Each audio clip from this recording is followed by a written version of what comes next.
Welcome everyone to beenb That's the name of this podcast.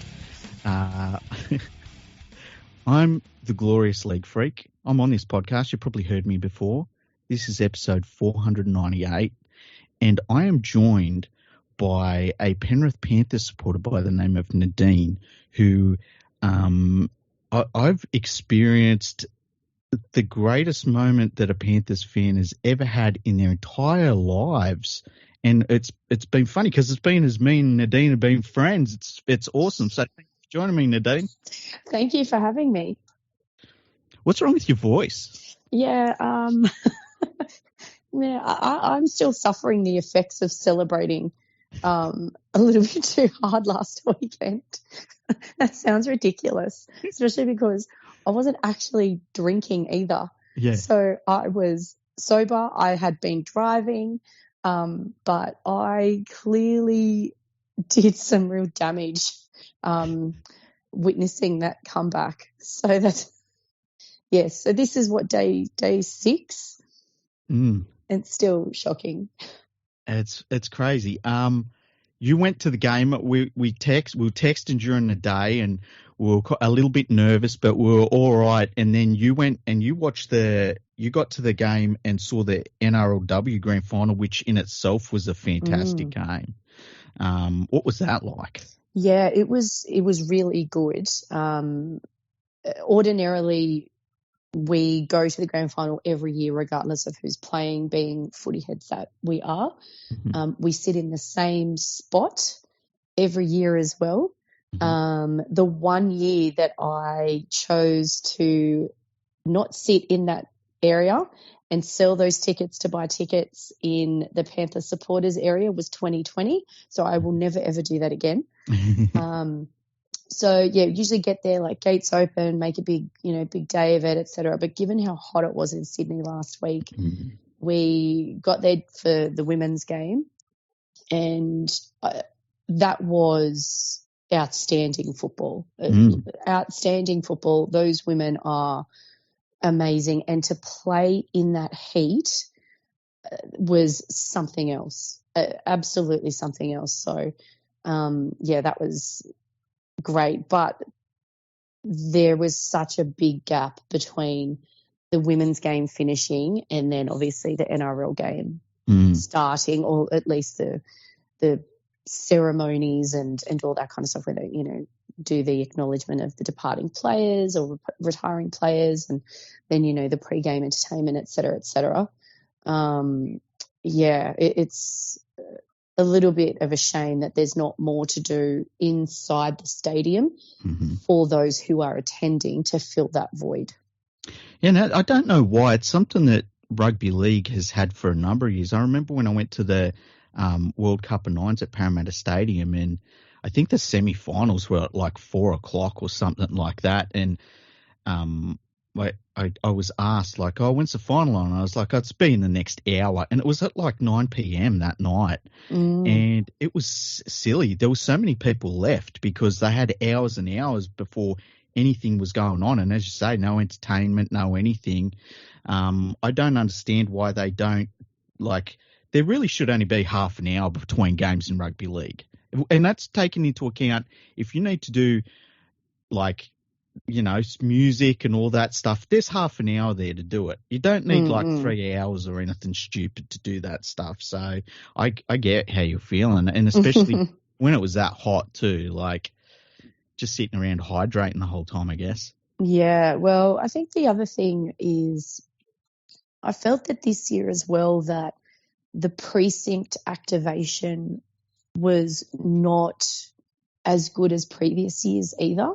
There just appeared to be less going on outside the stadium itself than what there has been previously. Which was a bit strange. So, we kind of got there, did a little bit of a wander around the stadium and thought, oh, there's nothing really to do. So went inside and kind of did an entire lap. So we did do an entire lap of the stadium before we went and sat in our seats. Yep. And nothing happening inside the stadium either. So I think that there's an opportunity. There's definitely an opportunity there because unless you know people, the stadium tends to have a no pass outs rule. Mm-hmm. So even if you wanted to watch the NRLW or for that matter, the State Cup Championship prior to that, and then go outside the stadium to do some stuff in the precinct, because there was a little bit happening a little bit closer to game time. So certainly in that window between NRLW and NRL, you can't go. So it'd be nice if there was an opportunity to formalise a pass-out process. I know that they do it at Suncorp because I did it when I was up there for Magic Round previously. So, but it was a really, really hot day, but really enjoyable day. And then I was eager to see the pre-game entertainment, given the, ongoing hype around how AFL gets it so right and NRL gets it wrong and so on and so forth. And, obviously I heard your take about Kiss at the AFL Grand Final, and I'm a huge, huge Kiss fan myself. I have seen them numerous times and completely agree that they just phoned that in. But I do understand, if I recall correctly, they were not the first choice. So there was another act actually booked, and they pulled the pin. So then the AFL then were left to look at, who was in the country that could be available on that date. So it was a very, I say last minute, it was still a couple of months, but comparatively speaking, a last minute selection. So I can kind of understand how that, appearance of kind of phoning it in also came across. But I thought the Tina piece was amazing. It sounded amazing in the stadium, and there's been times where in the stadium it sounded great, but that's not come across on TV, or vice versa.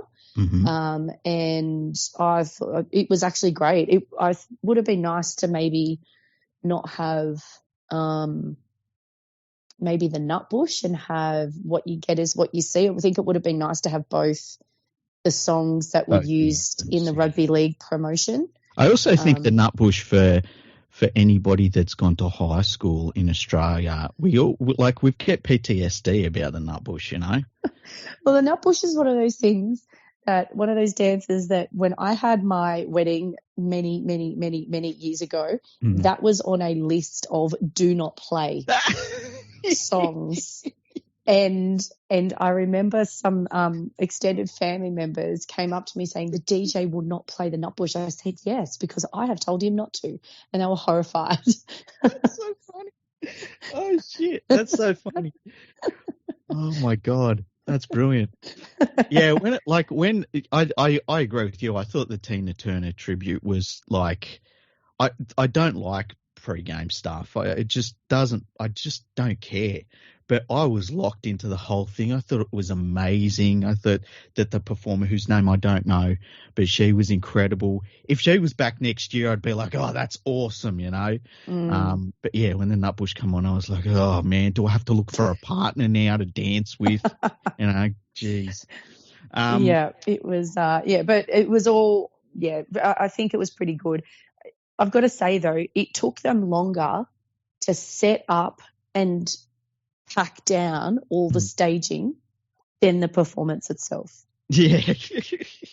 So that's part of the reason why they need so much time between those games, because by the time they do the presentations and the players mingle and get photos and all that kind of stuff, and they're setting up and bumping out, bumping in, bumping out and everything like that, staging and the like, particularly for that main entertainment piece.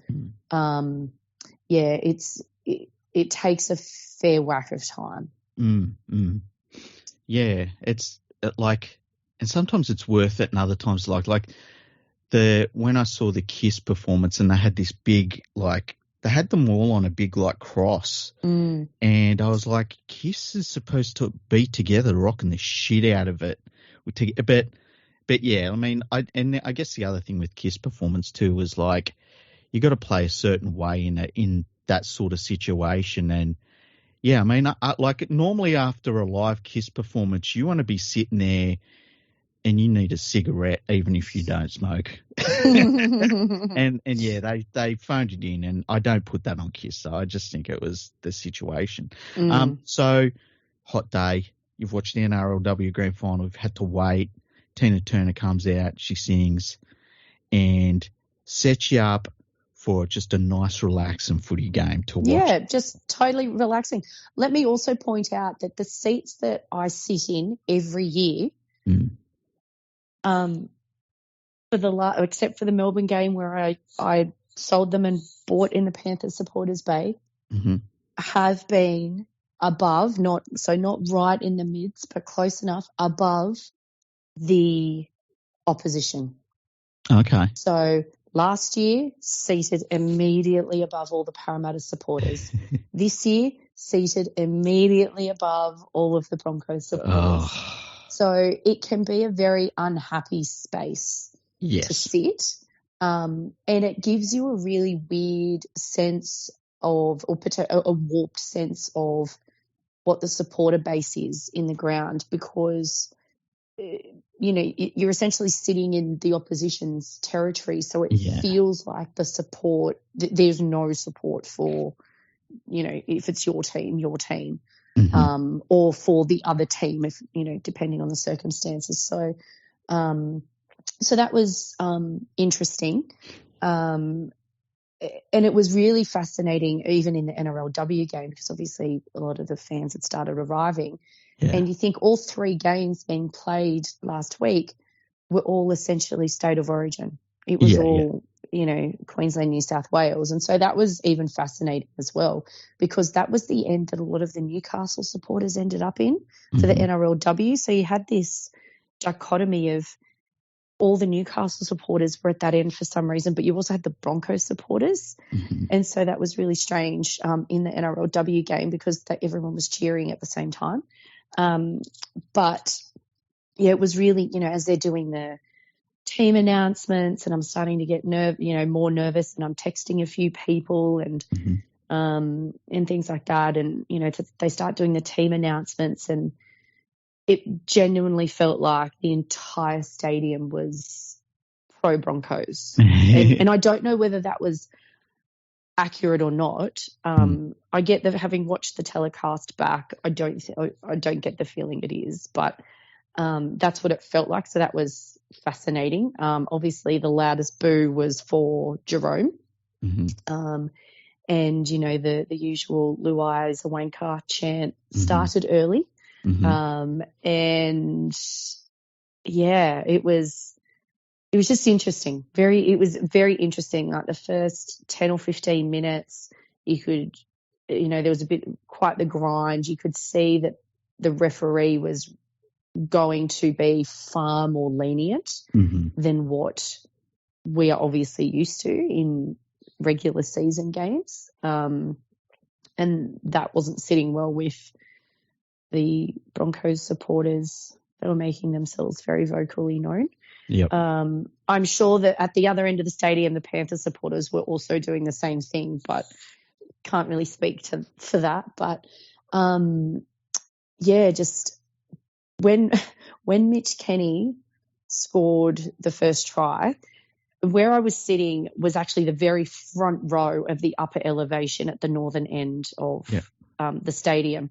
Yeah. And I did not realise that immediately in front of me was not like metal signage or something like that. It's actually the visual board. So it's all LED lights and stuff. So I go to start banging the crap out of that. And firstly, it's not making any noise. So I start banging harder. I'm thinking, what's going on here? And then it was really spiky and hard on my hand, and it was really hurting my hand. I thought, I don't know what's going on here. And then as I kind of leaned over and went, oh, okay, this is one of those light boards. That's why it's not doing what I want it to do, which is make noise. I ended up really bruising my thumb so bad from smashing that so much during the course of the game. So I'm the walking wounded after that game. I just love the idea that you're like, it's not banging hard. I got to hit this thing harder, man. I just got to beat the fuck out of this thing. Yeah. And meanwhile, my husband's sitting there just looking at me going, what are you doing? Like, are you right? And it's like, so like the game was a pretty tense start, and Penrith get that gift of a try. It was just handed to them, really. Yeah. And then they get the 8-point lead through a penalty, and we're up 8-0, and it's looking pretty good for us. But the Broncos, we had a lot of ball, a lot of field position, and we didn't score enough points. We just didn't. And then they scored just before halftime. How did you feel when they crossed before halftime and it was 6-8? I felt sick. Yeah. I felt sick. And it was one of those things where the replays that were shown at the ground, which weren't many, I was not convinced that ball made it to the line. Yeah. Genuinely not convinced. And even having watched it back in the vision that had been played through I've watched both the Fox and the Nine coverage, and I'm still not 100% certain that it got there. So, the bunker has obviously got different views that weren't televised or whatever, but it was just one of those things where I just thought, oh, shit. Yeah. And especially because the Panthers forwards weren't dominating the way that they had done all season. I thought that the Broncos had done a really good job in kind of lessening the impact that Fish and Leota were having. And the speed of their outside backs was terrifying. Yeah. Like legit terrifying. So whilst it was nice to go in 2 points up, it was one of those things where I thought, this isn't good. Yeah. Because, they'd had all the ball, the perfect completion rate at that point, and dominant field possession. And, as you say, just not enough points on the board for all of that to have been the case at halftime. Yeah, and like for a grand final, you go in 8-0, that's going to be difficult to overcome that, especially if then Penrith were able to score on the back end. Like if they score on the back end of that in the second half, the game's basically over. And going into halftime, I was like, okay, the Broncos are down by 2. It's going to be difficult for them to overcome that. And just because it's a grand final, that's just how things work in the grand final. We come into the second half, Broncos come out, and they just 18 points. Ezra Mann rips the game apart. I was clapping his second try. It was that good. And his third try was a celebration of the Broncos' victory in the grand final. And I couldn't be mad about it. It was what we saw was incredible. But what was it like for you being at the match and you've got all of the Broncos fans in front of you? They must have been going off their heads, and rightfully so. And it was, I know at that point I was coming to terms with like, wow, we had 2 out of 4. That's amazing. It's been really good run. Can't complain. That's how I was feeling. How were you feeling? Yeah, I wasn't that good about it. I was sitting there thinking, I agree with that second try that you just marveled. You had to marvel at it. And sitting behind the posts in that elevated position, you could see these movements happening, and it's almost like in slow motion, but not at the same time.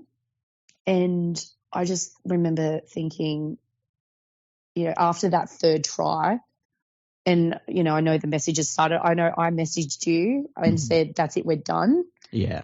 And all I could think was, please don't let this open the floodgates and it ends up being like a 40-point drubbing in the second half. Like that's all I wanted at that point was, let's at least keep it at this. Let's make it respectable.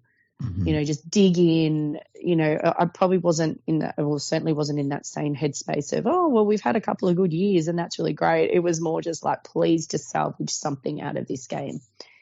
Yeah. And I mean, 24 points to 8. You've been smashed in a grand final. Yeah. You've been smashed. You just have been. And yeah, I can't remember what I replied to you. I probably said or whatever. Because and it's funny because our texting each other during the season got very different in the last couple of weeks of the finals. Because when me and Nadine normally are texting each other through the entire games, but in the last couple of weeks of the finals, it was like we both tensed up. Yeah. And 100%. we both knew how we both felt as well. Yeah. So it's all good. And yeah, it was it was done. We were done. Yeah, I know. And there was a few different group chat messages going on, but the overarching theme in all of these messages that I was kind of going back and forth on was, this is giving 2020 vibes. Yeah. And that's how it felt. It was one of those, we were expected to do so much more. Yeah. And it wasn't happening. And then, one of the other people that I was texting, who I will speak about a little bit later as we move through the timeline of events. Mm-hmm. I was messaging her and she was saying,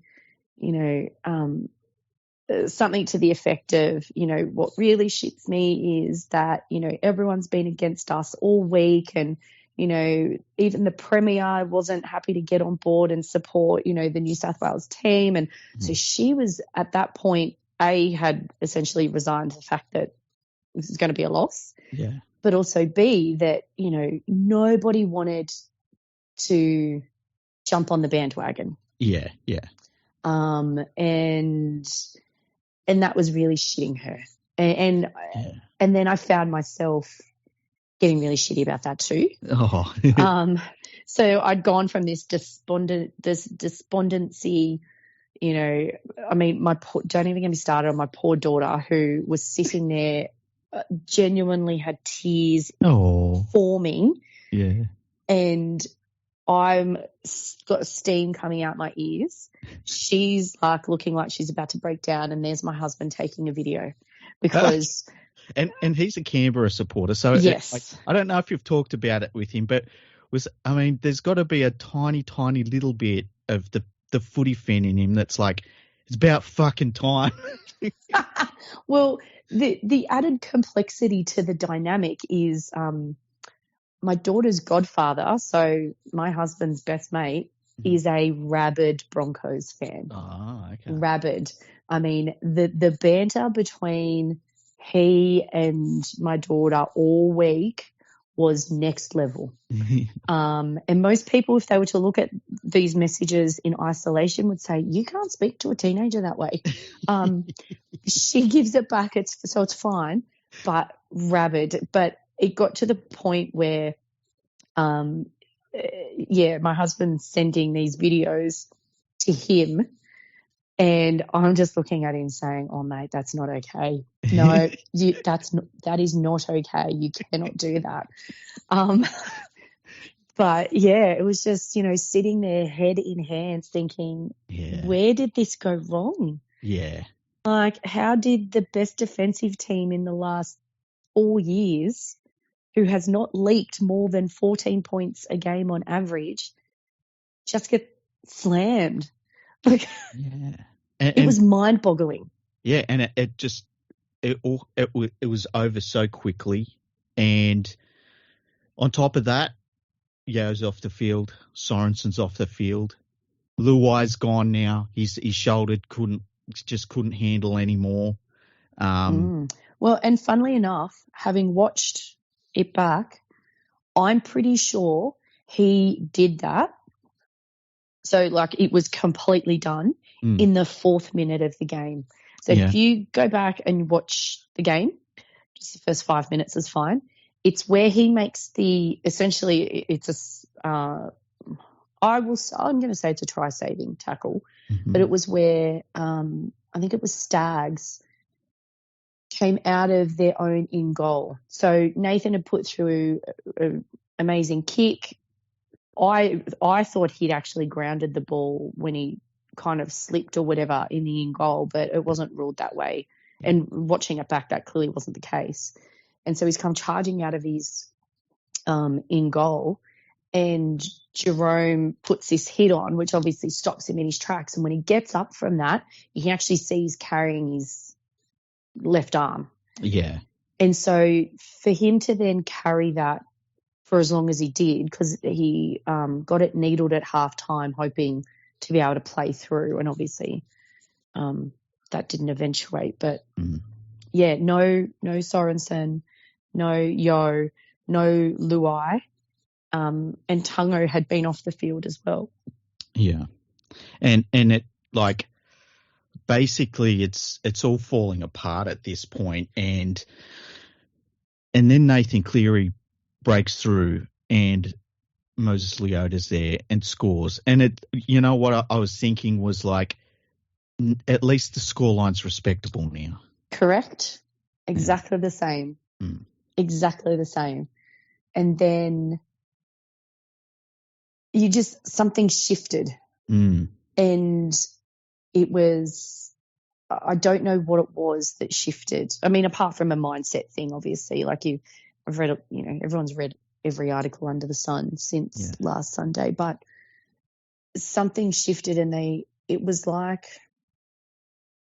I don't know whether they went back to basics or whether the Broncos kind of went into their shell a little bit in terms of they were really playing to protect the lead more than anything else, or a combination of all of it. But they just started turning the screws. But that 40-20 from Cleary is that is the single most pivotal point of the game for Penrith.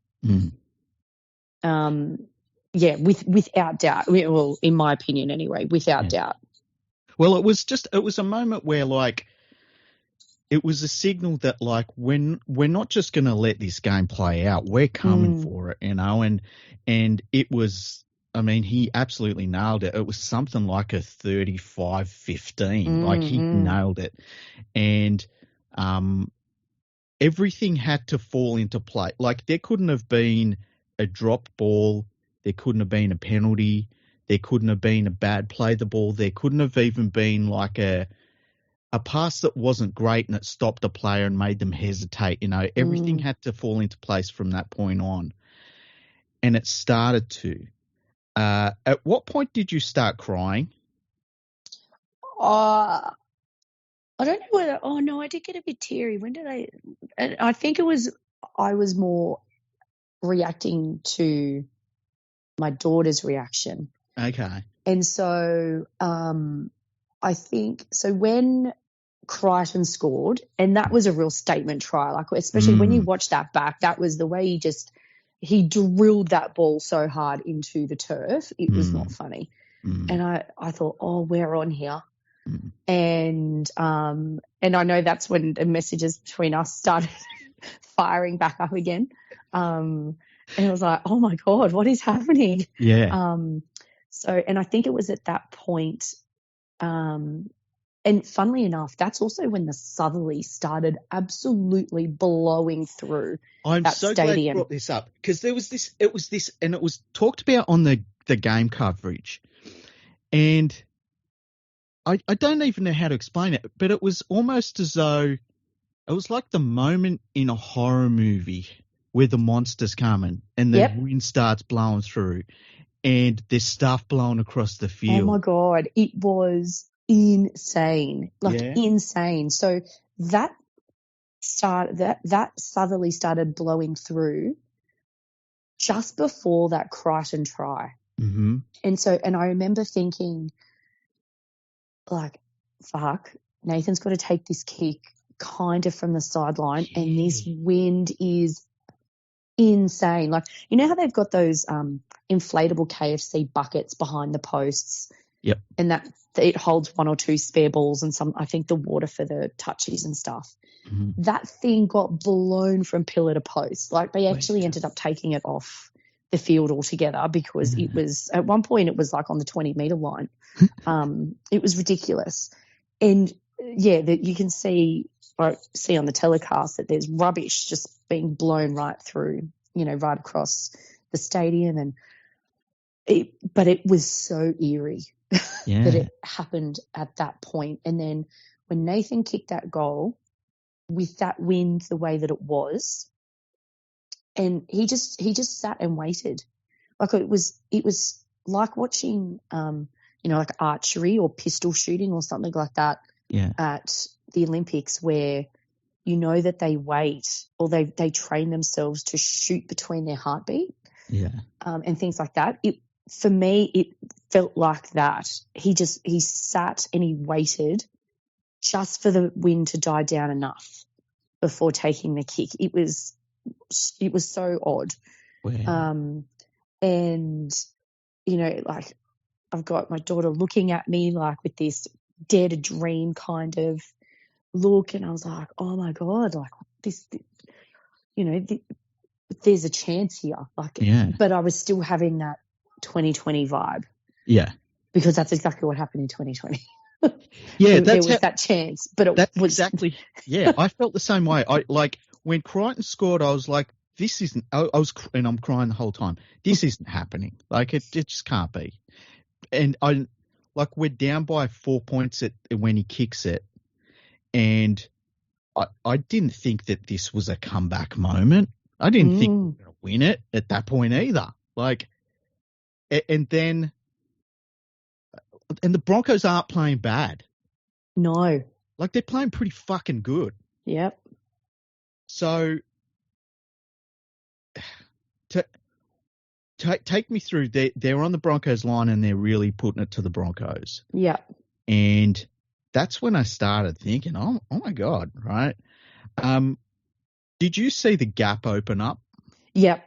So that was obviously towards the end I was sitting at. And that's what I was saying, like, those seats, ordinarily no one wants to sit behind the goalpost, but when you're that elevated, it's actually amazing to see, particularly more, things like what the fullbacks are doing as well. So I've got a far better appreciation for every fullback since we started sitting in those seats. But you just saw, it was like, how did that open up? And then when you're watching it back and you just go, oh my God. So there were so many things that needed to happen for that gap to open up. The first one was the play the ball. The second one was the deceptiveness of Mitch Kenny. The third thing was Sorensen. And again, if you haven't noticed this before, go back and watch it. Sorensen actually hightailing it back behind the play the ball location to act as a support play in case he's needed. And obviously Reece Walsh just being half a second too slow to react to what was happening. But if Sorensen doesn't hike his ass back, that's an obstruction. Yeah, 100%. And it blows my mind that at the 77th minute, almost 78th minute, under that much fatigue, and you've busted your ass all season, and you're behind by 4 on the scoreboard, and just keep tallying all of those things up, you are still present enough to think, I've got to get back to make myself available for whatever comes. And it just absolutely blows my mind. And that gap looked like, and you said it in the podcast the other day, looked like Sydney Heads. And I totally agree. It looked like the largest gap I have ever seen in my life.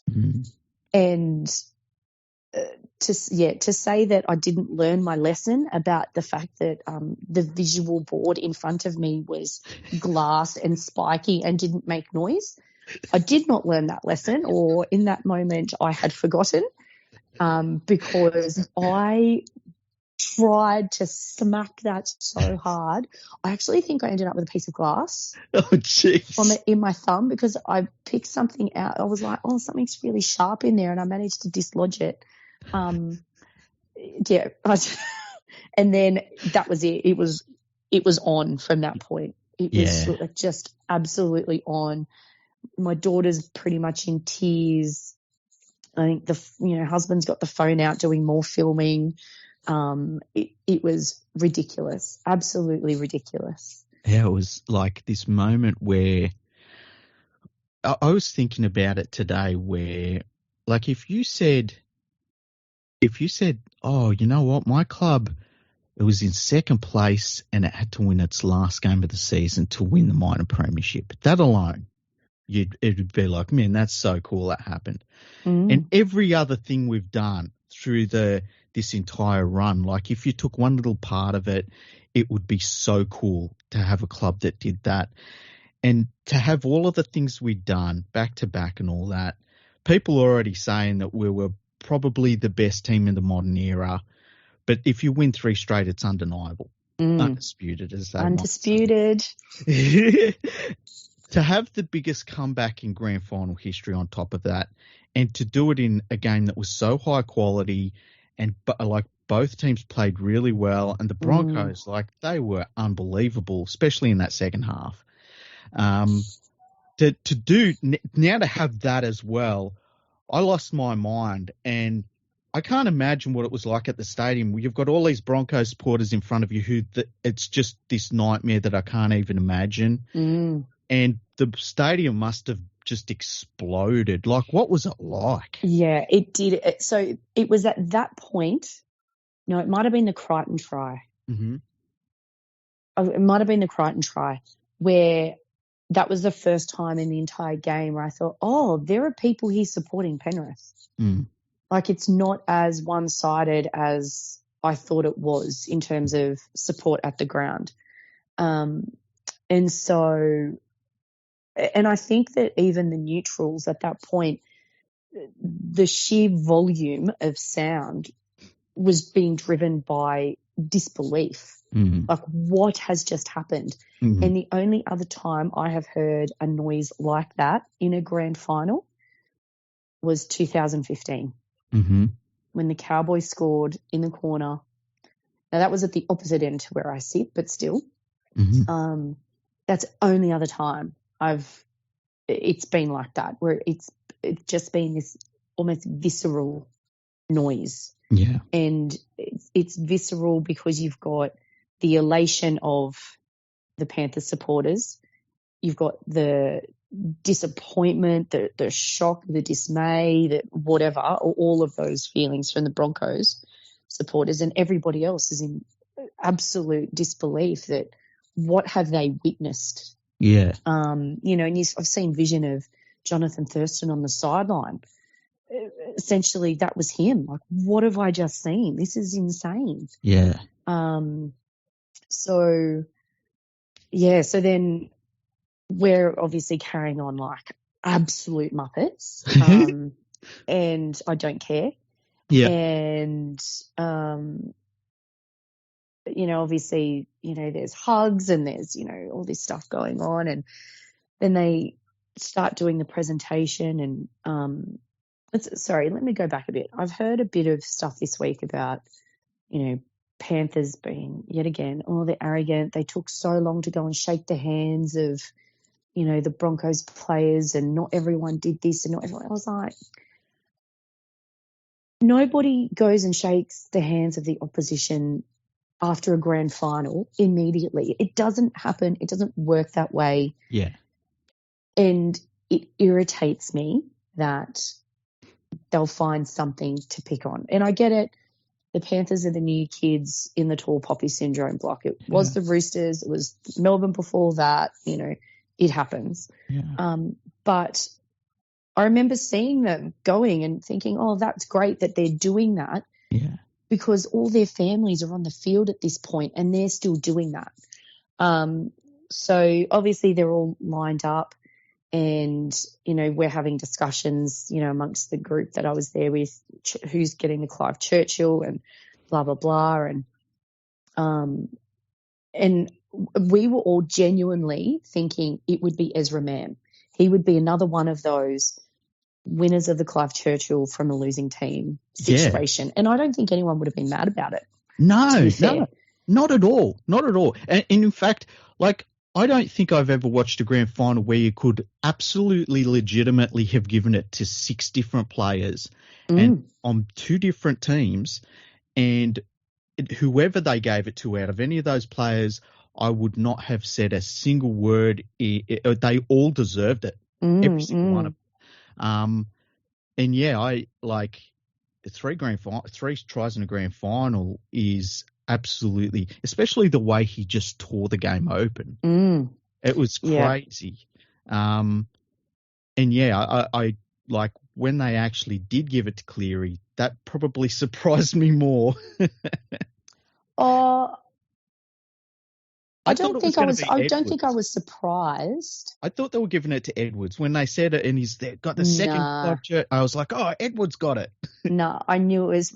As soon as they said that, I knew it was Cleary, as did my daughter, who absolutely idolizes that man. It's bordering on unhealthy, but she was beside herself with excitement, and so watching everything go on, and they finish doing their presentation, they start doing their very slow lap of honour, and husband's like, all right, let's go, and I'm looking at him going, no, not just yet. And then he said something else. I said, well, just go after this song. I don't even know what song was playing. I was like, just after this song's done, we'll go. But this is where the fun part starts. Yes.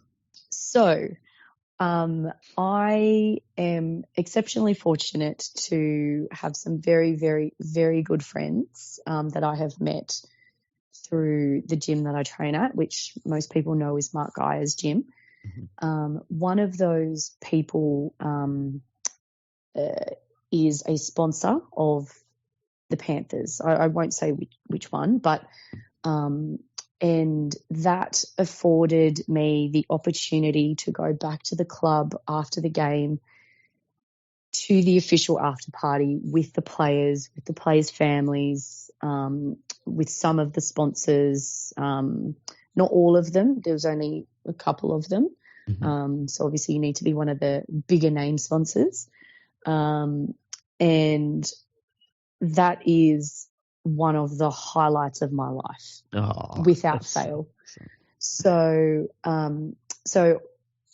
we get home, I, quickly freshen up because it's obviously been stinking hot. So get changed. I drive to the club, and Mulgoa Road is still blocked, still closed at this point. The cops have still got it shut down. How did you get to the club physically? Because I was seeing videos of it like hours and hours later, and it was still like blocked with people. Yeah. So I got to the club just before midnight, and I parked on some side street. Which I knew I was going to have to do, so that was fine. But cops still had everything closed,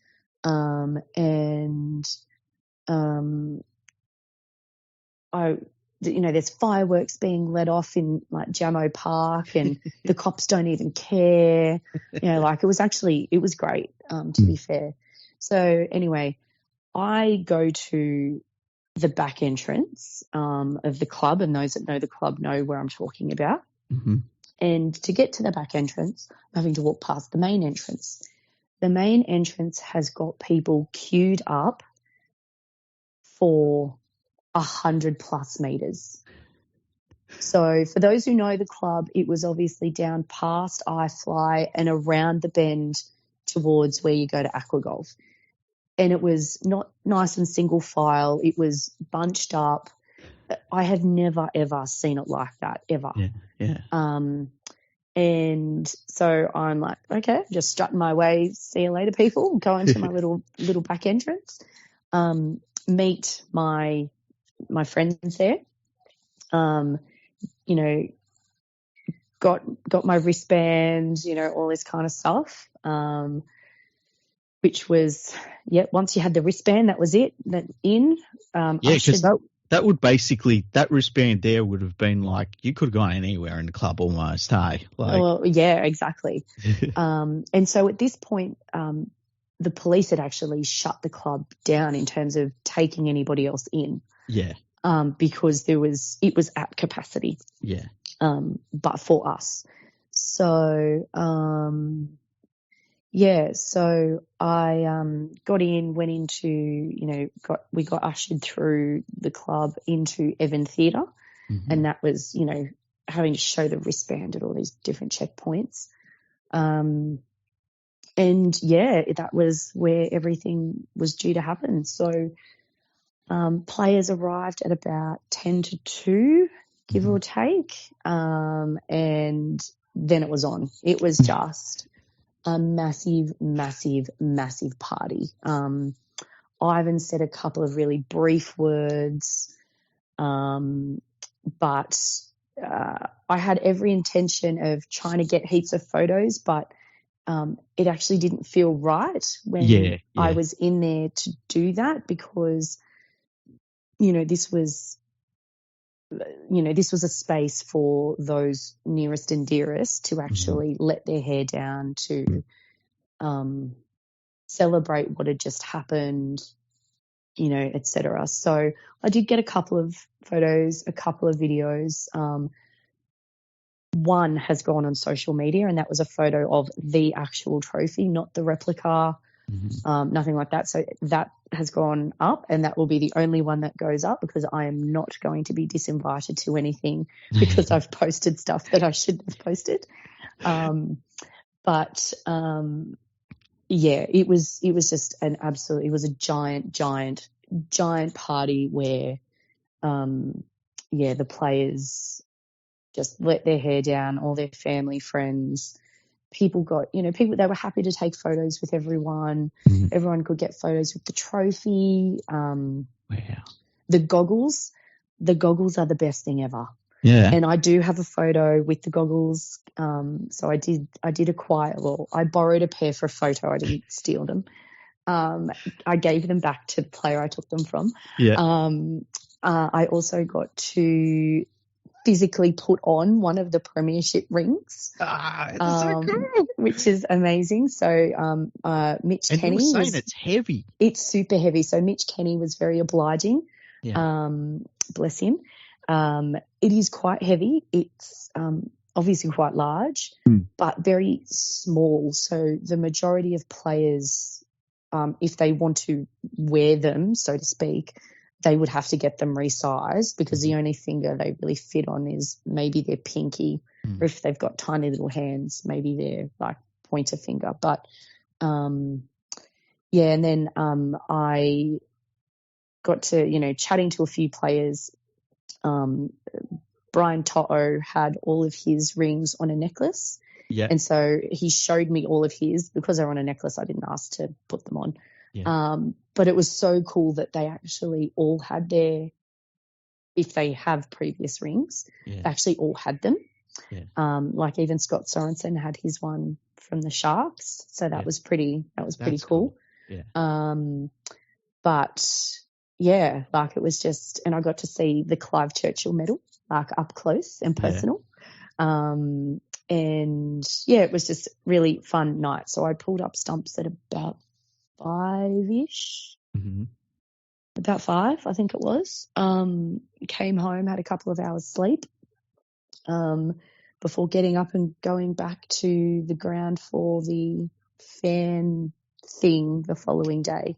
Yeah. Where the players were looking exceptionally secondhand, as was Ivan. Ivan was very secondhand. Ivan was, yeah. When I saw, because I watched they must have put it on YouTube or something. I can't remember where I watched it.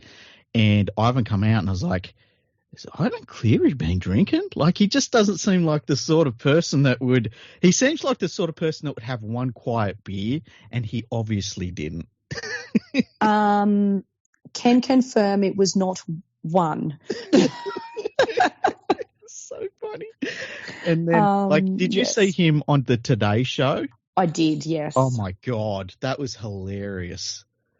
And you know what I love is that's actually Ivan, right? Yeah.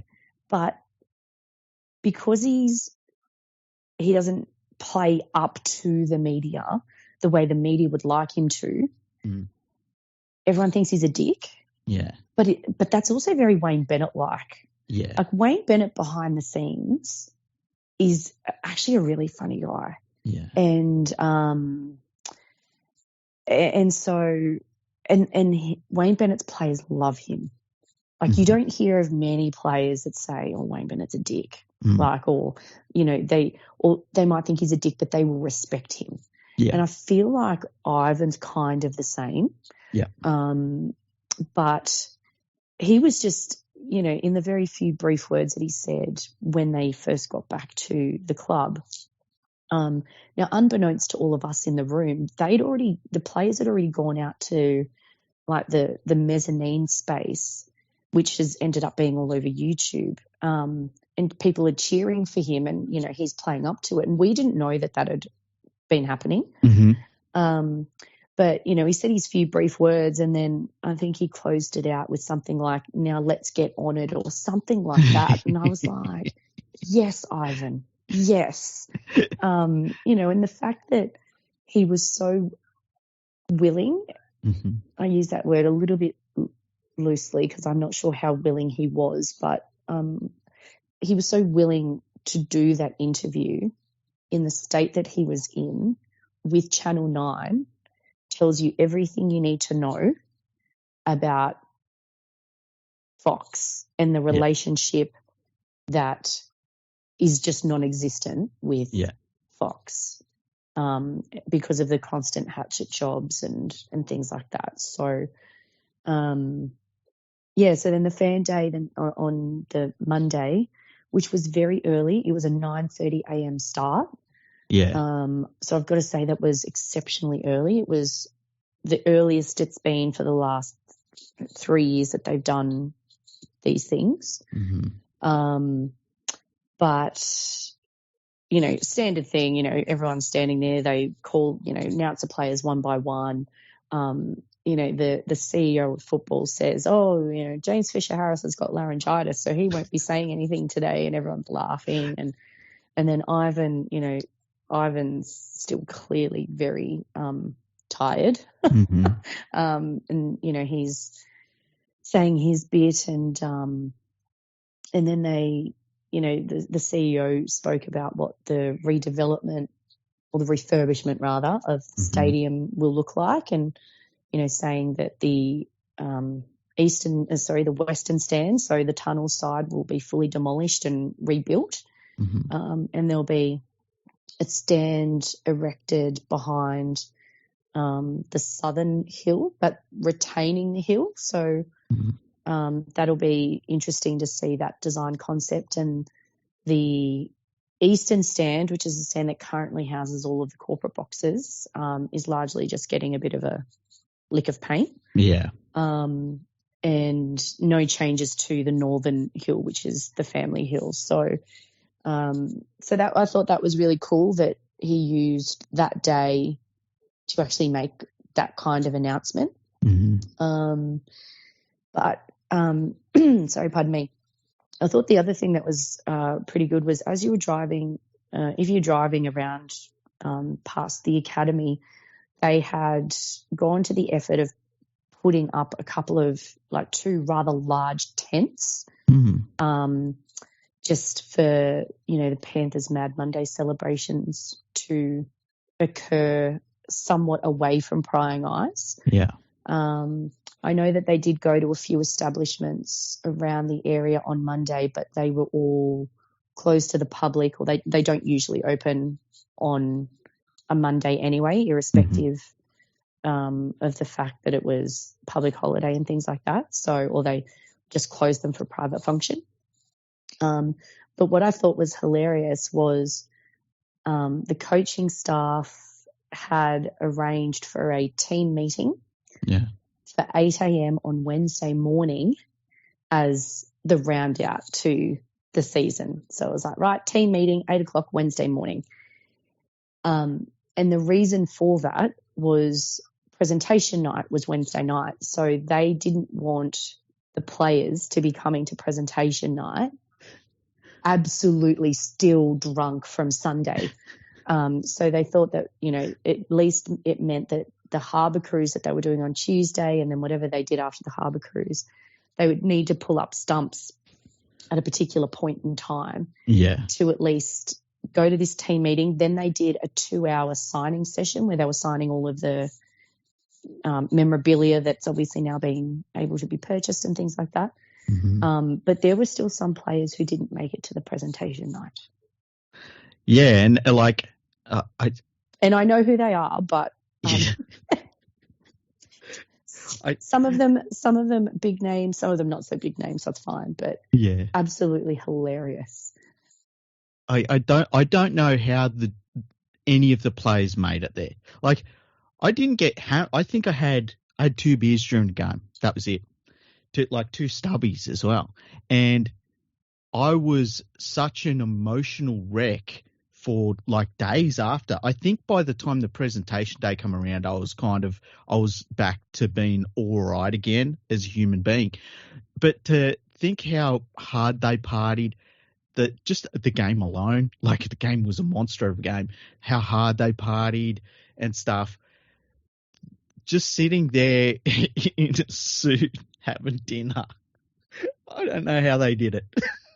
Well, some of them you could see were really struggling. Yeah. Like when we were watching the live stream, and we were obviously texting through that live stream as well. Yeah. And that was a bit of a train wreck, and not because the players were struggling. It was because the MC was also struggling. He was a fucking vacuum of charisma.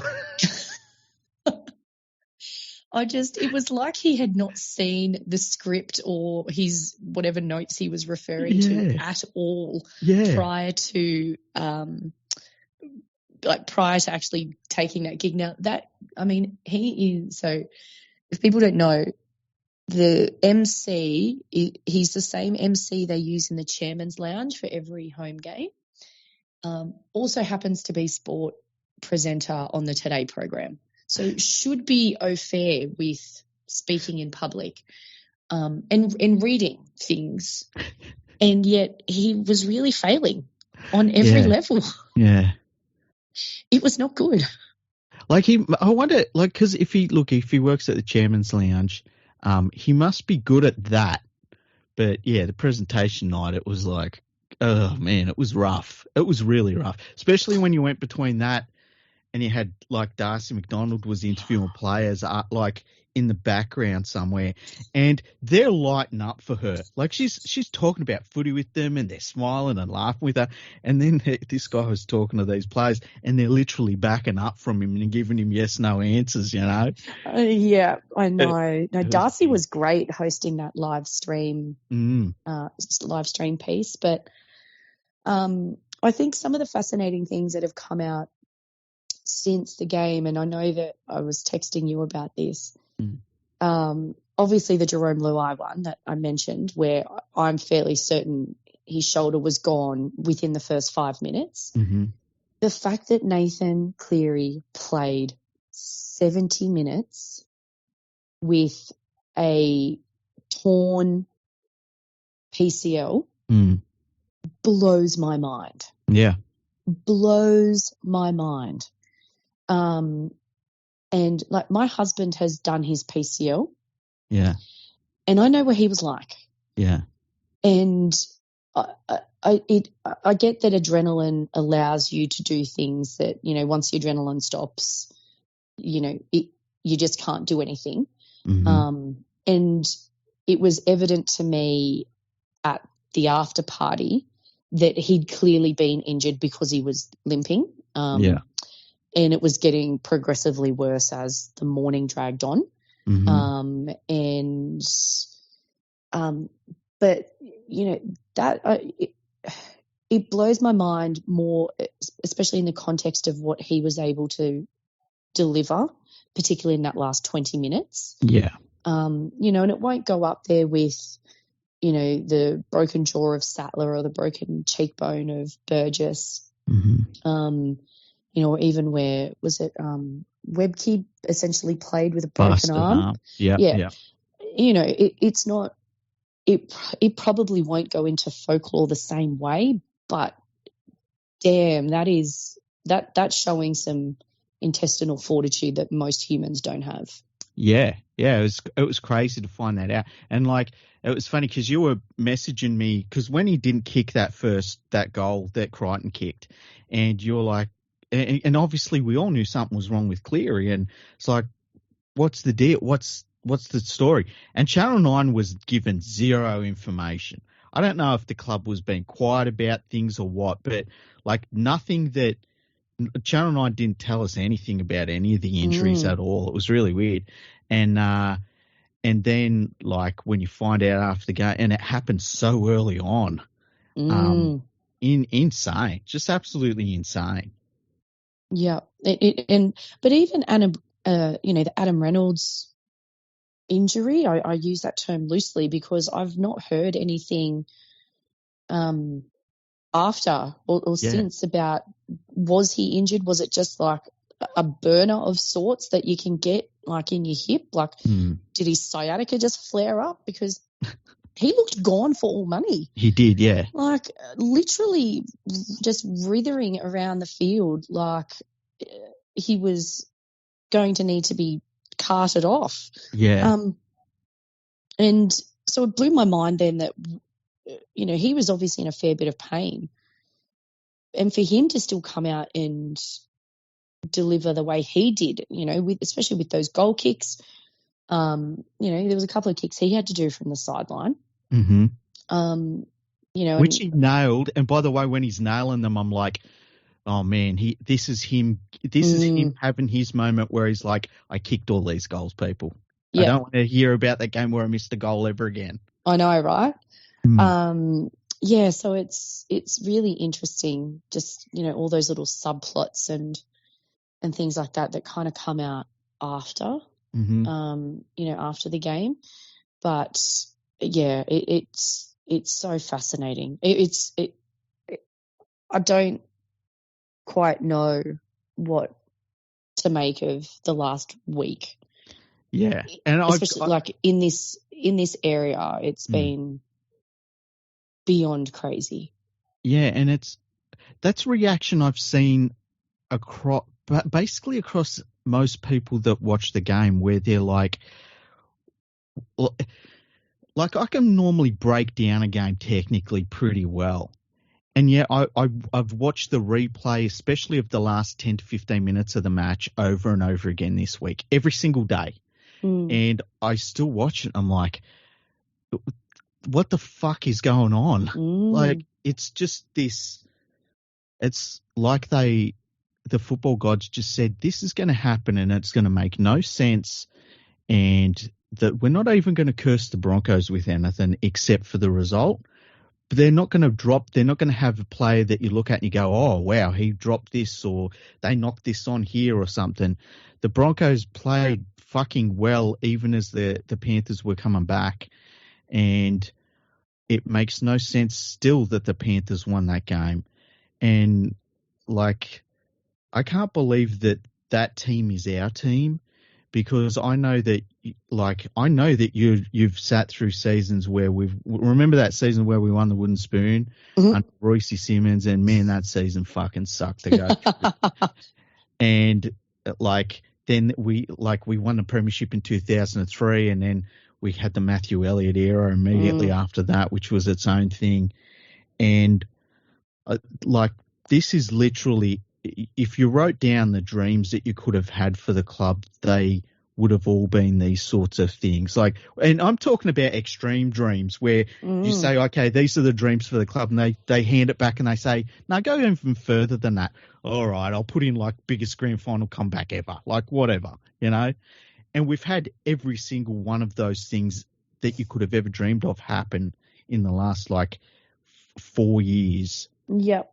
And it's hard. It's hard to wrap your head around it. It's super hard. And I think there's also that kind of, is that because of the sustained success? Is it just now so expected that it's difficult to appreciate now? Is it one of those things that you don't, and I don't think that this is the case, but will you truly not be able to appreciate it until there is potentially dark times. Yeah. I don't know. It's just very strange. Yeah, because it's very like, strange. Like, if we just had that win over South Sydney in 2021, like that would have been more than enough. Especially no, that would have sucked, and it would have been because that game had to be held in Brisbane because of stupid COVID rules, and that would have sucked. It would have been nobody would have been able to be there to see it. Yeah. So that's where 2022 was just desserts. Yeah, and I mean, I was watching that game earlier, the 2022 grand final, and like we get up 18-0 and like the game is over. And you may have talked about this, where it is finished at the 30, I think it's the 32nd minute or something like that, and it's finished. And I think you and me were casually texting for the rest of the game, and then we've talked about like, yeah, that was weird, like half time and the game's already over. Can I just ask the Penrith Panthers, please do that from now on if you win grand finals, because my body can't handle what you did against Brisbane. Neither can mine. Neither can my voice box. Like, seriously, it's actually mental. But yeah. I think, yeah, like you walk around. It was funny. Like Ivan said this at the fan day, and then he kind of built on that for the presentation night where he did that speech, which is one of the best things I've ever heard in my life. Yeah. But he was saying that he's like, I can't explain exactly what we've just been saying. He said, I can't explain what happened. He's like, I have watched it. I cannot understand. I don't know what happened. He's like, sometimes it's not about the jersey, it's about what's under the jersey. And I thought that is so very true. And that can be said for anything or anybody in any situation. And that the other thing that Ivan spoke a lot about at the presentation night, which I've heard him say before, is about connection to community and how he really values that. And I think it was something like 13 or 14 of the starting 17 Panthers juniors. Yeah. And so when you talk about it's what's under the jersey and that connection to community and all that kind of stuff, you kind of go, is it just a case of them saying, you know, we cannot have such a poor showing? Yeah. It's not necessarily about, right, we need to win this game. Not initially. I think when Crichton scores, I think it's then, right, we're in with a chance here. But I think before that, it's, that piece around let's show some pride for the jerseys, some pride for the region, pride for our fans, et cetera, et cetera. So, but to hear that, you know, Ivan, and there were portions of the after party where Ivan was sitting, because they had the game, or at least the highlights, being shown on loop in Evan Theatre, and there was a period of about 20 minutes where Ivan was just sitting and watching, and it was almost like he was trying to comprehend or try to understand what had just happened. Yeah. And it was actually, it was one of those things where that was one of those moments where it was like, I kind of wished I'd taken a photo of that because it wouldn't have been obtrusive to anybody. It wasn't, you know, it wouldn't have been something that is then able to be shared and used or whatever. But just in terms of capturing the coach sitting there in amongst a sea of everyone enjoying themselves, watching this game on the big screen with a beer, just kind of like, I don't get it. And the other thing from the party, which this was my favourite thing of the entire period of time, was so Taruva was and always is an absolute joy. I call him the smiliest man in Penrith. He's always got a smile from ear to ear. He loves a party. And it's not to say that, you know, he loves to go out and drink or whatever, He's just a happy guy. Yeah, Just joyful, pure joy. And he's dancing and having the best time. And he comes bounding. He had been at the bar and he comes down the stairs and he sees Ivan sitting there watching. And he comes back towards Ivan, kisses his own premiership ring that he's wearing, and then like blows a kiss to Ivan. Mm-hmm. And I just thought, oh my God, like that to me is one of those moments that he would never in his wildest dreams have thought, I'm going to be in this position. Yeah. And particularly not at the start of the year when he was not going to be the starting winger. He got his opportunity through the misfortune of Taylor May getting injured in the World Club Challenge. Yeah. And now he's got this ring and it was such a pure joy, it was gratitude, it was respect, it was everything. It was one of those things that will live with me for a very long time. Yeah. Because that made me feel a particular way. And even just recounting it now it just warms your heart. Amazing. Yeah. And the thing about him was they had to rely super heavy on him from like the very first week at that point. And you could see every team kicked to him nonstop because they didn't want to owe running for 300 metres in the game. Mm. And he must have caught more high balls than any other player in the game, and he would just nail them again and again and again. And on top of that, like if you didn't have To'o in the side, you'd be like, this guy runs fucking like no other winger in the game. He's running for 120 metres himself. The problem is on the other side of the field, he's got To'o that's running for 300 metres and is just this like, I don't even know what Brian To'o is anymore. I reckon he might be sent back from the future to get to John Connor. But it's just fucking unbelievable that like even out of that misfortune that happened at the start of the year with May, you get this guy that comes in and, I mean, who had a better year than him as a winger? Like it's like him and To'o had the two best years in the NRL as wingers. Mm. That's outrageous. Oh, and the fact that the Premiers had the Rookie of the Year, that's outrageous. Yep. It's just all of these things that this club has done. I cannot believe it. And you watch it and you're like, how is this even fucking possible that of all the things that they've already done, they're still doing stuff like that? And I think I might have said on the podcast that like rugby league doesn't have to give me one extra thing ever. Like I feel as though I beat the boss. I feel as though it's like that's it. It's you got everything. Beat the house. That's it. You won. Yeah. And it's weird to think that like next year we're going to be one of the hardest teams to beat again. Like what the fuck? So if we think about next year, and there's clearly already a slogan or a mantra or a catch cry, whatever you want to call it, that Penrith have put out there. Yep. And I know that you are loving it. We haven't spoken about it, but I know you are loving it.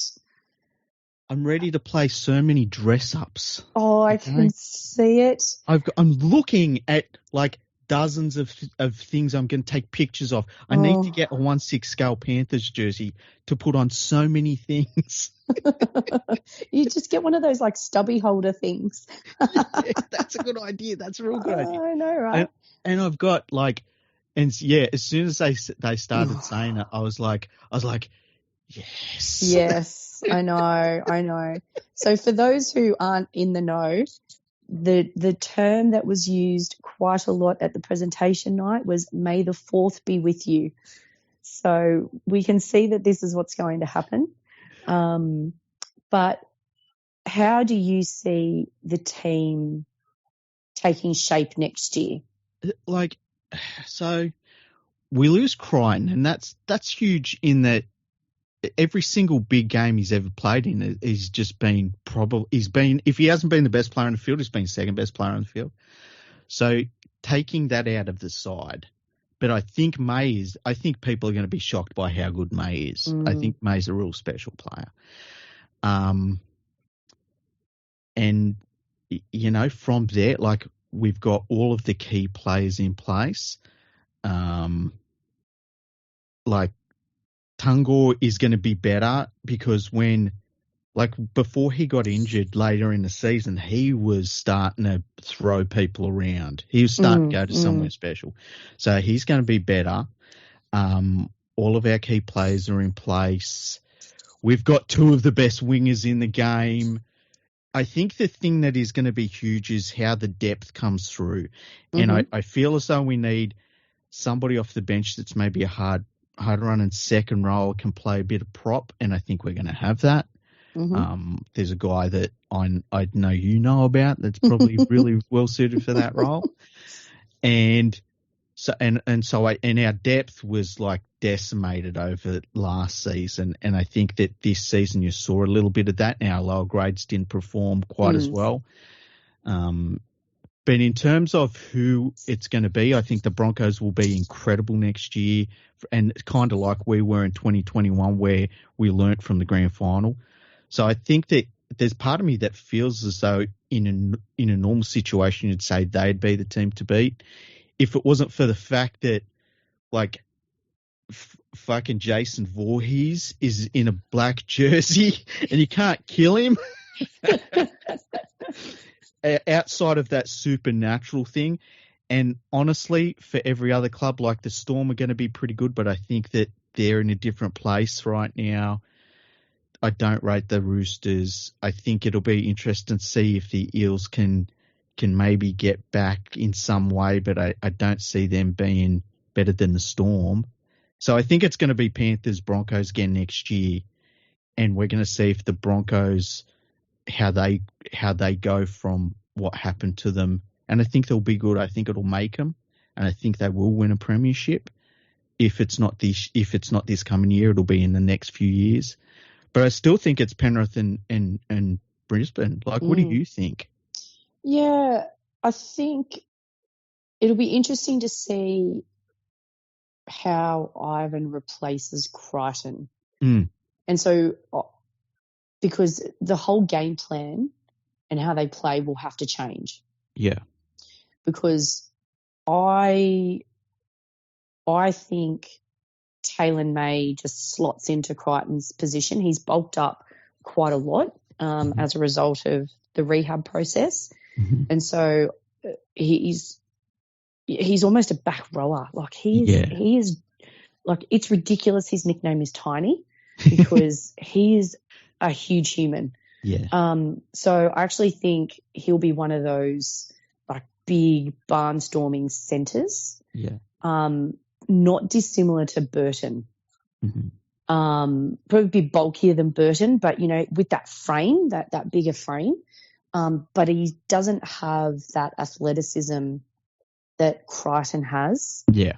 With regards to, you know, being able to, well, he could have been working on this, so I don't know, but, you know, being able to jump for those balls, bat them back, you know, blah, blah, blah. So I think that there'll be a need for Cleary and Luai to change the attacking concept and things like that. But so I see that happening. I do think Leniu is a big loss because there's nobody else at the moment who plays like him in terms of that impact off the bench. Like the guys that come off the bench all do a great job, but they're not that like super sub style player. So that'll be fascinating. I actually think Flegler and Farnworth are big losses for Brisbane. I think they're bigger losses for Brisbane than Crichton and Leniu are for Penrith. I agree. And there are other players leaving Penrith as well, but, you know, in terms of depth players, like you've got Thomas Jenkins leaving, Eddie Blacker's gone. What's his name? Jamin Salmon. Cogger. Cogger's the big one, actually. Yeah. Because, I'm not quite sure Kurt Falls is probably the next in line, so to speak. I know that they've bought a couple of players in just to help with that depth, but I do think it's certainly Penrith Broncos leading the pack. Yeah. And I'm just trying to think.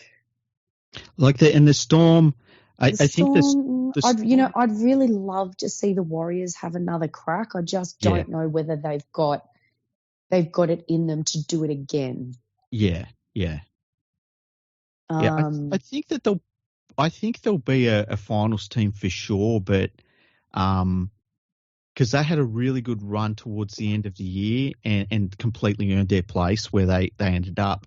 But when the backing up part is so hard, and everyone's got to look at them now and they know what to expect out of them and things like that. So, and I just don't know whether SJ will have the impact next year that he's had this year. Like, there's just a lot about this year's Warriors team that gives me the same vibes as Parramatta last year, Cowboys the year before that, where it's a blip.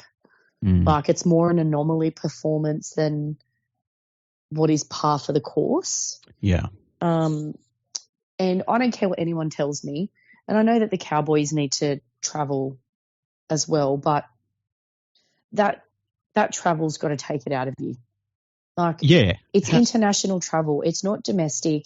So everything just takes longer. But I would really love to see them have another year like they had this year. It would be very cool. I mean, New Zealand went off, and I was actually thinking during the week about Ivan Cleary and they had him as a coach and he just wanted a long contract and they wouldn't give it to him, and Penrith swooped in and got him, and just think they could have had Nathan as well. Nathan probably would have played for New Zealand at Tesla. Hey, so and we're just so lucky to get Ivan as the coach. And I think one of the things that really stood out for me in his speech was when he was talking about what it was like when he got to the Panthers and how the community had kind of fallen out of love with the club. And I remember that because it was really apparent if you're a Panthers fan, and there was just such a complete disconnect between the club and the community, and that they saw that and they managed to get that back together. Is amazing, because if you're around in the 90s, that was really important to everyone that followed the Panthers. Even if they sucked, there was still this thing of but it's our team and they're our boys and stuff like that. And when that was lost, it was a really sad point for the club's history. And it's so cool that they got that back and they were good, I think there's something to be said though that swing away kind of coincided with the game becoming professional. And so, because the community driven piece, all the guys were working in the community. Yeah. And so it was easier to be in love with the club because, Royce was also working, I work with Royce. Well, yeah, of course, I'm going to support the team. But then when it became professional, and the club went to Super League too, and that kind of went against what the area was about a little bit. Yeah. And I don't know about you, and I'm not talking shit about the team because the team was amazing, but I feel as though 2003 was magic, and I wouldn't change one single thing about it. But I feel as though the connection that the area has to the club now is even better than it was in 2003. Oh, without doubt. Yeah. Without doubt. And this is where having so many local juniors actually creates that. So I love that they know what they are in terms of development club. That's what Penrith do. They breed, they develop. Yes, they lose far more than they keep because let's be honest, you can only field one team. So you lose more than you keep. And but the fact that they don't shy away from that is what has created that connection or recreated that connection. Yeah. So it's it's and I haven't said it, you go around now and God, there's Panthers jerseys everywhere. Yeah. And I mean my husband said it during grand final week in particular. He's like, oh my God, jerseys everywhere. But I was like, well, mate, if you lived in Canberra during 2019, there would have been Canberra jerseys everywhere too, mate. Like, get a grip on reality. Oh, shit. I just love it. I said, mate, it's not like random South guy. They haven't just come out of the woodwork. Like, Yeah. do you know what I mean?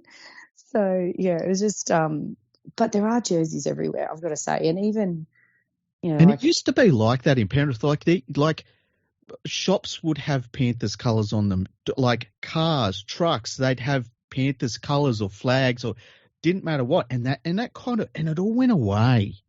And it was so sad to see that and to see it come back now. And, man, it's so cool that it's back because that was something that, like, I thought had been lost. I really did. Yeah. Where every fucking company in Penrith wanted to colour their colours like the Panthers. It was really cool. And now that's back. It's amazing. Yeah, well, here's something for you. I don't know. Actually, and I don't know whether I've told you this previously. So the big giant heads. I know you know about the giant heads. So last year, one of the Panthers sponsors is a company that does that kind of thing. Yeah. And they, in the lead up to, I think once the final series started, they put things on some of the Panthers supporter group pages on Facebook to say, hey, we're making these player heads. Might have been 2 years ago. Anyway, you can order them from us, blah, blah, blah. No dramas. Then towards the end of this season, I see that you can buy these heads at the ground, like the official merchandise. I thought, oh, okay, well, NRL's come in and, swooped on that, haven't they? Yeah. And anyway, as we were preparing for the grand final and I was helping decorate the gym and this company said, oh, we can't do the big heads anymore, but we're doing these like team images and stuff like that. So I ordered one of the team images for the gym and I went and picked it up and I was talking to the owner and I was saying, yeah, this is really great. Dad, I said, oh, it's a shame you can't do the heads anymore. What he told me was that after the raging success, particularly last year, of the heads, they pitched that idea to the NRL.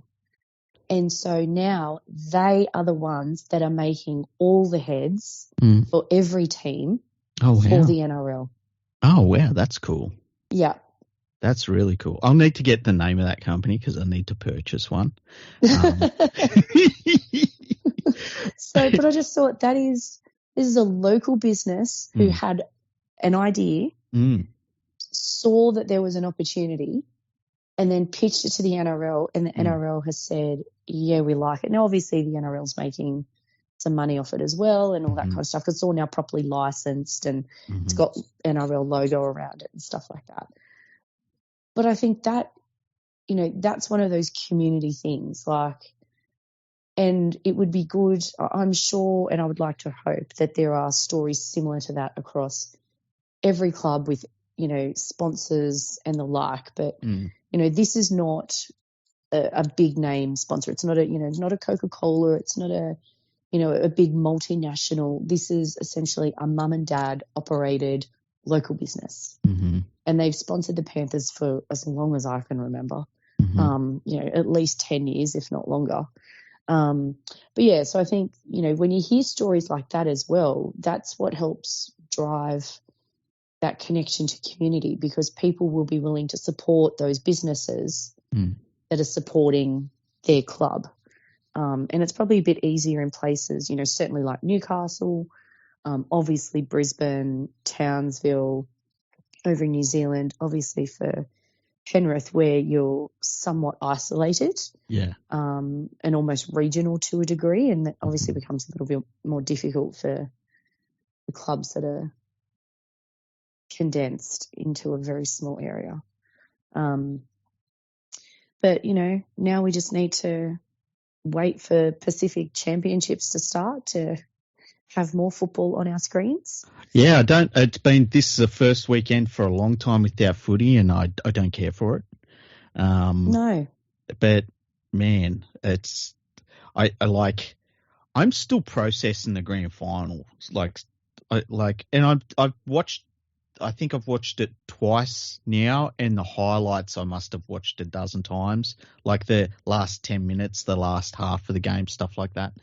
And I'm trying to get to a point where I can sort of break it down as technically as I can, and I'm still stuck in the thing of like, oh my God, like trying not to tear up still watching it. And I can't believe we've had this moment, and like it's been so much fun to share the whole journey like with you. Like we've become friends over the last few years, and which is so cool. And like you've invited me to so many games, and I've seen so many things I normally wouldn't have because of you. And so it's so cool that you got that chance to go and like celebrate with the team, because you really deserve it. Like you're such a nice person, and it's so cool you got to do that. And I know like when you were there, you were texting me while we were there, and I was like sitting here beaming all night, being like, oh, that's so cool, that's so cool. And like it's just awesome. It's fucking awesome. It's been like a dream. The whole thing's like a dream. Like it's so cool. Yeah, I know, but now I fear it's going to be a very long off season. Yeah, it's like I'm gonna watch my Rockets and hope that they don't suck this year in the NBA. But like it's weird that we've won all these trophies as Panthers fans, and then next year, like if you took next year in isolation, you'd be like, man, I think they're a top 2 team. I know, that's right? fucking insane. so crazy. Like, imagine how good these guys will be when they're 27. I know. Oh my God, that makes me think there was a tweet, I think the day before the grand final. Yeah. And somebody had tweeted about the weather. Yeah. And they're saying, it's really hot in Sydney. That will favour the Broncos because they're such a young team. And I straight away jumped on that. Yeah. And I went and found the average ages, all the squads, and, added to the chats. And I just said, yeah, that 0.51 is going to make a huge difference. I know. It's so weird. Like if they all decided that they were going to retire for 5 years and then come back, there'd be guys that were still not near 30. Correct. Like it doesn't make sense. The only team I can ever think of that was like in this sort of position was that Dragons team, the Great Dragons team that won 11 straight. Where you kind of look at what great players had achieved, and then you see like, and at this point this guy was 27. It's like, holy fuck. Well, that's like I was listening to on Monday, because apart from being super tired on Monday, I was also being the ultimate Uber driver for every member in my family. And I was picking up my husband from Warwick Farm Racecourse because he'd been out there for the day. And I think I was listening to SEN, and they were talking about, obviously talking about the game. But one of the things they said was, one of the only other dual Clive Churchill medal winners is Brad Mackay. Yep. No. Bradley Mackay? Clyde. Sorry, Bradley Clyde. Bradley Clyde, yeah. Yeah. Sorry, I was getting confused. And then they said he'd won both his Clive Churchills before the age of 22. Yeah. And that was one of those moments where I went, holy shit.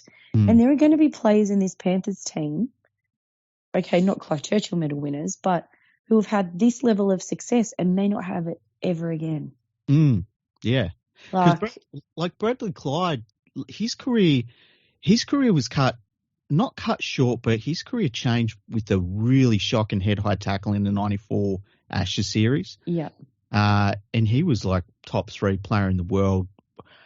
He was on a trajectory to be probably the best lock forward in the world, and then he got hit in the worst high tackle maybe I've still ever seen, and he just wasn't the same after that, unfortunately. So his career was kind of different after that, and that was pretty early in his career. Like he must have been 26, 27, I would reckon. Yeah, like it just blew my mind when they said that, and I was like, oh my God.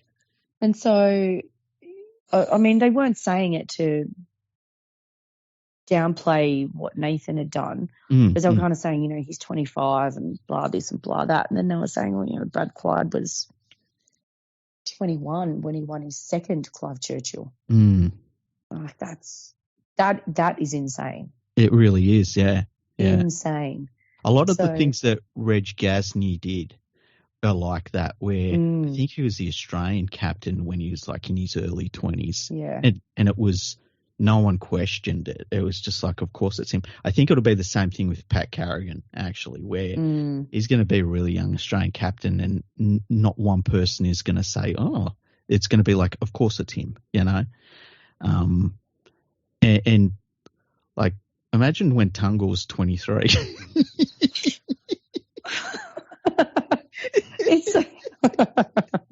It's so ridiculous. It really is.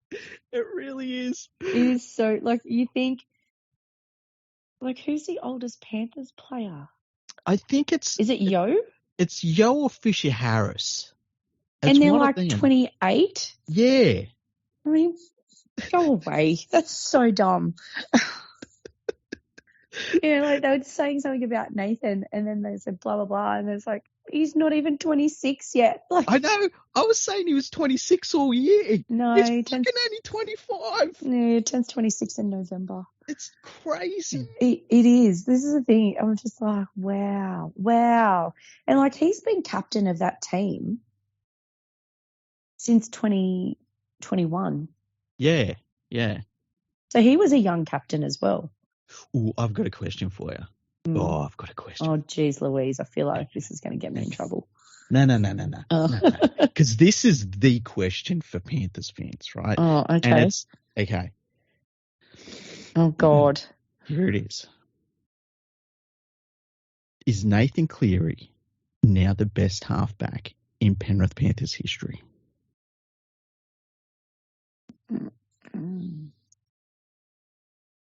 So he's won. And there's a lot of things Brandy did as a young player. There's so many variables here. I know. And it's not an easy question. There is so many variables. Yeah.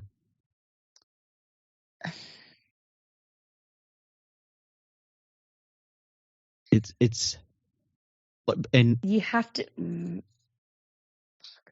because Greg Alexander is canonised. He's like one of there's probably maybe 5 players in the history of the Panthers that are canonised, right? And he's number 1 on the list. And his achievements were fantastic. And he was an Australian player. He's all sorts of things when he was younger. One of, if not the best junior player that most people saw, still talked about. Nathan Cleary's won 3, two Clive Churchill medals. That performance, he's going to end up being the top point scorer in the club's history. He's already second by a long way. Yeah. You have to say yes. You kind of have to, don't you? You have to say yes. But I think this is one of those things, like I said earlier, it's hard to answer the question in the moment. Yes. Because there would be people who, if you pose the question between Brandy and Gowie, where they would say, oh, it would probably be more of a genuine 50-50. See, for me, I know I'm a bit different on Craig Gower. Was never his biggest fan. And so to me, that's not even a question. Yeah. But I understand there are some people that, like Craig Gower played test footy at hooker for Australia as well. Like there's a lot of things he achieved that you can't take away from him. He's the halfback of a grand final winning team for Penrith and stuff like that. Yeah. But there's a point, like Nathan, and keep in mind, Nathan's 25. If Nathan Cleary plays for 2 more years, there's going to be things that are going to become undeniable. And it's crazy to think that we're going to end up at a point as Panthers fans where we say our greatest halfback was Nathan Cleary, and it's kind of hard to deny on any level. Well, then you also have a similar preposition around coach, because a lot of people would say that John Lang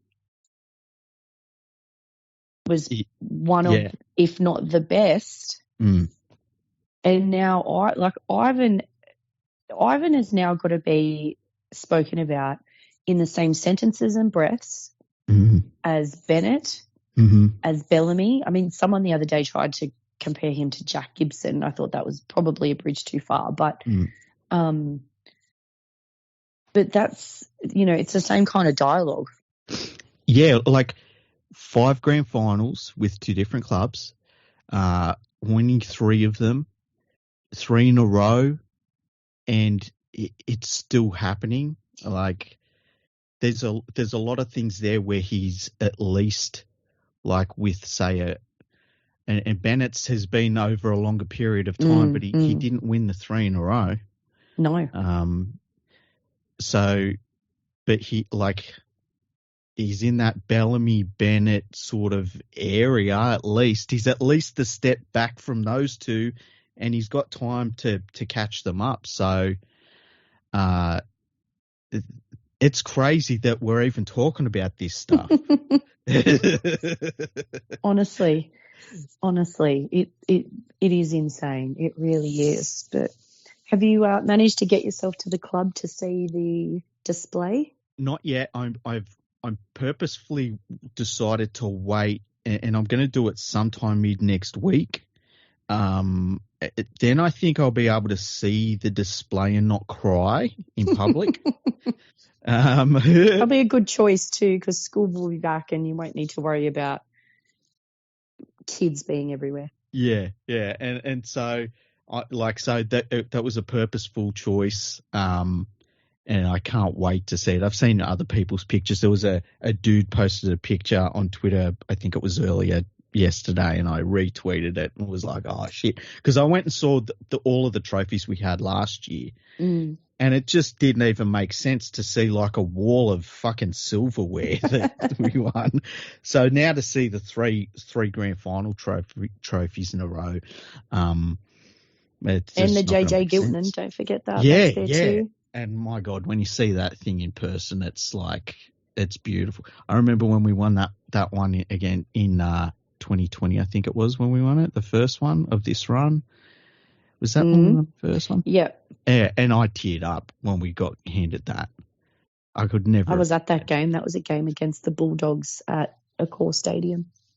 Yeah. And look, when we won it the other week, when you invited me to that game, and it was like goosebumps, losing my mind, like just being able to see it. I remember saying to you, like, thank you for having me here. I can't believe I'm saying this. Like, it's just any one of these moments I would have taken, and we got all of them. And I just think that next year we've earned the right to be arrogant. Oh, exactly right. I mean, all these other teams are shit compared to us. And we've proven that 3 times in a row now. Like, what do they want? Mate, and how about Volandis saying that we can only go to Vegas in 2025 if we win next year's comp. I was like, mate, you'll need to have the draw done before the comp is run and won. So nice try, brother.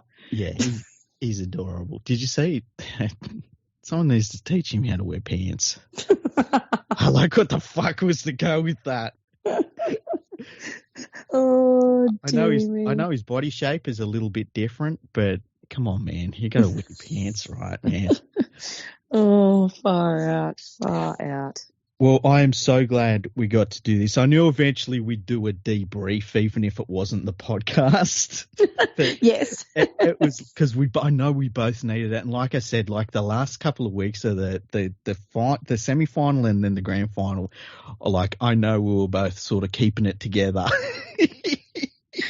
Just a little bit. We went through so many goes. We were text through 80 minutes, and the last two we were like, yeah, we're going good. Lots of expletives in the last in the grand final one. In that last 20 minutes, it was fucking crazy. But look, thank you for coming on. You're always welcome on. It's awesome to have you on. Thank you for an amazing season. Thank you for being an amazing friend. And I'm so happy you got to experience like what you did this year, because you really deserve it. You're an amazing person. Thank you. Don't let that reputation get out. No. Did you hear us talking about, like, in the last episode, we were like, oh, yeah, Nadine loves a good knife fight. Yeah, I'll be throwing hands. Yeah. Is there anything you want to promote or anything at all? Like, no, I've got nothing. Yeah. I feel like I'm still emotionally wrecked from the game. I'm glad it's not just me. I feel like I need to go to some retreat. Detox. Wherever they sent fucking Mitchell Pearce. Remember when he went? Like, wherever he went, I need to go there for like just a couple of weeks, come back and be like, yeah, I centered myself again. You know, that's what I need. Oh, just do it. Yeah. Well, thank you for coming on. Thank you for being part of this amazing experience, and thank you to everyone that's listened. I hope we haven't been too obnoxious. That's what we're like out here. We're just arrogant cunts. So, and if you don't like it, too bad, because we just do what we want. Thank you for everyone for listening. Thank you to Nadine for being on, and we'll catch you all in the next episode.